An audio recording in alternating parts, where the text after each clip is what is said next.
Hello বন্ধুরা, তোমরা সবাই কেমন আছো? আশা করব ভালো আছো। তো আজ আমার থাম্বনেল টাইটেল দেখে বুঝে গেছো আজকে ভিডিওটা কি নিয়ে হতে চলেছে। ভিডিওটা দেখেও হয়তো অনেকে বুঝতে পারছো এতদিন আমার ভিডিও না করার কারণ। তোমরা ঠিকই ধরেছো, আমার বেবি হওয়ার কারণেই আমি এতদিন ভিডিও করতে পারিনি। আসলে হয়তো আমিও সবার মতো আমার প্রেগনেন্সি জার্নিটা তোমাদের সাথে শেয়ার করতে পারতাম, কিন্তু আমি যেদিন জানতে পারি সেই দিনই আমার একটু প্রবলেম দেখা দেয়। আমি ডক্টর দেখাতে ডক্টর বলে দেন আমার পুরোপুরি বেড রেস্ট 4 মান্থ পর্যন্ত। তারপর নতুন রিপোর্ট দেখে তিনি বলবেন যে কি করতে হবে।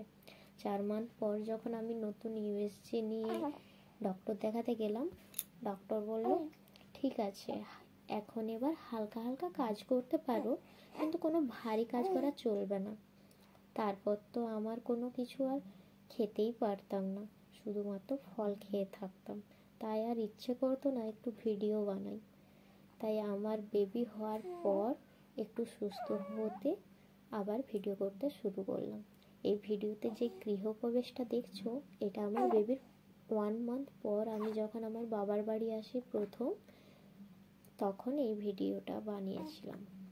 আমার বেবি এর মনি এবং মামা এরাই প্ল্যানিং করে এইভাবে ওয়েলকাম করেছিল আমার বেটুকে।